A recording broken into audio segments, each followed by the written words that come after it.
1861, that is time of the Civil War. That is the time that Lincoln was elected president. New Jersey didn't vote for Lincoln. New Jersey has always been like a southern state. The plantation owners would send their children up here to Burlington, to school. So the people, the Southerners, didn't want Lincoln to be president because he was not interested in increasing the number of slave states. They wanted to have it so that there will be more slave states coming into the Union, and he wasn't interested in that. So that's when the Civil War began. This was one of the first draft laws started by Lincoln, Civil War. And if you had money, you could pay to get out of going to the war. Or if you had one finger missing, like one of those middle fingers, you could get out of going to war. I put this up also because there was a U.S. draft riot in New York. There were a lot of Irish people coming in and settling in New York, lower Manhattan. And they were saying that the blacks were the reason why they had to go to war. They were drafted, as soon as they came in to go to war, the Civil War. And they blamed the blacks, African Americans, for their having to be drafted and to go to war, fight in the war. So they get together, some of them get together, and they go into this community where one of our first communities in lower Manhattan, near Soho, that was one of the communities that we developed. And they burn down the buildings, kill people. It's called the U.S. Draft Riots, but it was a riot on the black people in their community in New York City by the Irish, who thought that we were responsible for their having to go to war. U.S. Draft Riots. This is about the Battle of Fort Pillow during the Civil War. A lot of battles, people were killed, but this battle was a battle that the blacks talked about for a long, long time. This battle was Confederate General Nathan Bedford Fox. He is said to have murdered the black soldiers, the Union soldiers, in this battle. During the Civil War, some of our people who were on plantation didn't have any place to go. They would join the Union Army, and they would be, at some of these battles. And that's what happened at Fort Pillow. There were mainly black soldiers and black people who had accompanied these soldiers, women and children, along the way. And the Confederacy was winning this battle, and they asked the Union soldiers to surrender. And they put up the white flag, and they did. But the Confederate soldiers didn't recognize that. They killed all those people, including the women and children, at Fort Pillow. And the black people, they were really angry. And during the war, they would talk about Fort Pillow, Fort Pillow, Fort Pillow. It's another, battleground, but to them it was really, really important. Emancipation Proclamation, that document is always, or sometimes said to be the thing that freed us. But in my opinion, it was a political ploy by Abraham Lincoln. He had an obsession with getting the Confederacy, those states that had seceded from the Union, back into the Union. It was like an obsession with him. So around December of that year, this 1862, he told the Confederates, I want you to come back into the Union. And if you don't, I'm going to free your slaves, But And they just thumbed their noses at him. They didn't like him anyway. They didn't care about, what he said. The fact is, though, he said, I'm going to free your slaves, right? They were legally under the Confederacy, right? So he didn't have any really legal right to free them because they're under the Confederacy. He didn't talk about freeing the slaves from New Jersey and under the Union. He didn't talk about that. He only talked about freeing the slaves who were slaves of Confederate states. So that's why I think that wasn't, didn't have any effect. It was just a political ploy by him, try to force them to return to the Union. This case tells us a little bit about New Jersey's involvement in the Civil War. And it says that during the war, 76,814 residents, about 11% of the state's population at that time, served in the military, including 1,185 African Americans. More than 2,000 Confederate soldiers are buried at Finns Point National Cemetery in Salem County. And that's something to know. Many had been held as a prisoner of war at Fort Delaware, located on an island in the Delaware River. So that's really interesting information, isn't it? This was found at Gettysburg, that battle. This is a butt of a gun. Over here are bullets that were found there also. People talk about how strong these bullets were. They would go right through a person. They were amazing. Over here is a branding iron that was used by the 55th Colored Infantry. They would use this branding iron on their horses. It was a colored infantry, and they would use this branding irons on their horses. Lincoln was assassinated in April of 1865, as he said, in the theater. And this is a newspaper dated April 1865, a New Jersey newspaper that tells of the assassination of Abraham Lincoln and the search for his murderer. And this newspaper tells about that, the search that they had for him. So that's really important. The Underground Railroad during this time is not too useful because we're kind of free. And not many people, when they leave the South, they leave on their own, when they're able to. So the Underground Railroad is not really useful at this time in our history. This historian says that the Underground Railroad's most important achievement was helping tens of thousands of enslaved Americans on their way to freedom. Because the movement was secret, it is difficult to determine really how many people used the railroad. Many people just went on their own. I'm leaving here. So, and we don't know how many people actually used the Underground Railroad. We know there was a lot, though. The Underground Railroad was the greatest movement of civil disobedience since the American Revolution, engaging thousands of citizens in the active subversion of federal law and the prevailing mores of their communities.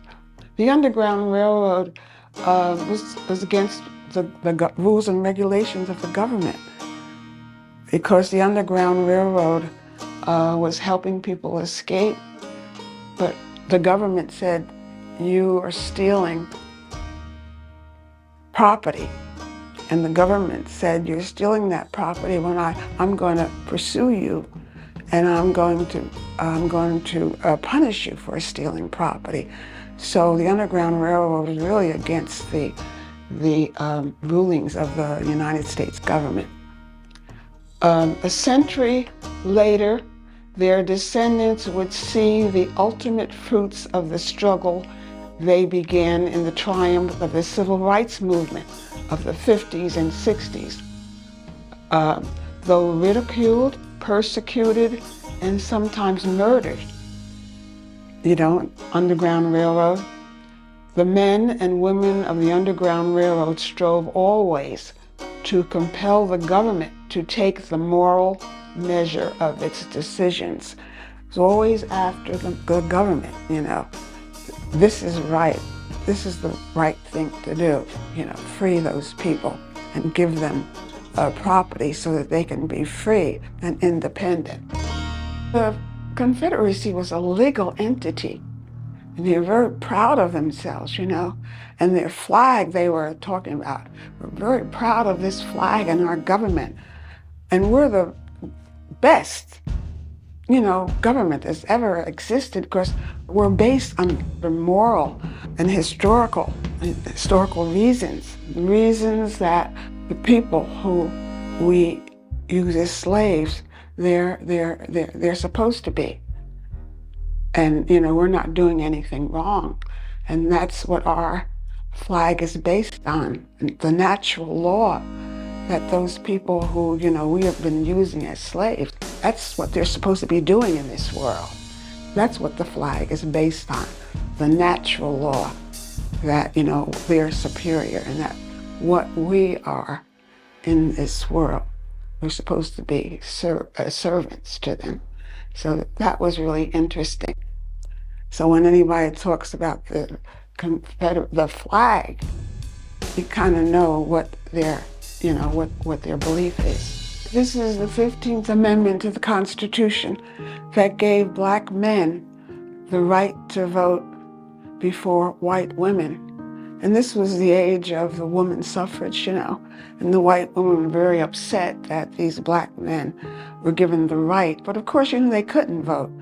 There were so many obstacles put in their pathway, all kinds of grandfather clauses. In 1950, racial discrimination laws that prevented our voting. And, it's interesting what's happening today, right? The laws that are being enacted to prevent people of color to vote. And this was way back in, what was that, the date on that was 1869, was ratified in 1870. And so that's really interesting, going back and finding out what happened way back there and comparing what's happening today. Over here, this is during the time of, after we were free. Jim Crow laws. These were laws were named for a 19th century Black minstrel show. And when you look at these laws now, you wonder, sometimes you have to laugh to think of all these things that were set up, made law to prevent people from just living, a normal life, the bus segregation. And here's one, in the restaurant segregation. And then here's one about barbershops. No colored barber shall serve as a barber to white women or girls. Simple like that. Education, the schools for white children and the schools for Negro children shall be conducted separately. So these are some of the Jim Crow laws that we had to be involved in, that were enacted. Over here, we talk about the Freedmen's Bureau. After Lincoln died, a Southerner President Andrew Johnson took his place. And I don't think he liked us very much. The Freedmen's Bureau was developed, but I don't think they did too much for us. They built some universities. But I think in the South, the Black people, and the churches, in the beginning, they did a lot for educating our people. Some of the people had like fourth grade educations. They had probably journeyed north and had gone to school in the north. And after we were free, they would go down south with the churches, and they would have schools. These people, fourth grade educations, bent on helping our people. And then later, the government came in. But I think basically, our own people tried to help with, or did help with educating our people at the time that we really needed it. And this is about 40 acres and a mule, how we really needed land, because land would help us to be independent, not dependent on the Europeans. I think it talks about here about how some of our people went to General William Sherman and said, we want to be free, but we need land to be free. We need to be independent. So he arranged, this talks about how he arranged to give us land and where the land was given to us and how many acres would be given. This talks about that. And we were really happy. We had land, we could just progress. And then when this president came in after Lincoln came in, he took that land away from us and gave it to the whites, gave it to some of the whites who had been returning from the Civil War. And there we were again without the thing that we needed to progress, to make life livable for us. And I think we fought it, but it was no good because that was fighting the government. We fought what he had done to us, but most of that land was taken. We had it, it was taken away. And there we were again without the thing that we needed to progress in our communities that we were developing at the time. The man up here in the top, his name is Thaddeus Stevens. Thaddeus Stevens is from Lancaster, Pennsylvania. And he was what they call a radical Republican. And when Lincoln was alive, he was always challenging Lincoln and saying, you've got to free those 4 million blacks, and you've got to give them land. If you don't, it's criminal. He was always challenging the president. And after the war, he imposed restrictions on the Confederacy. Lincoln was always talking to the Confederates, come on back, we want you back, we really need you. But he was saying, there should be some restrictions before they get back, and they should be punished too for what they've done, right? He was different.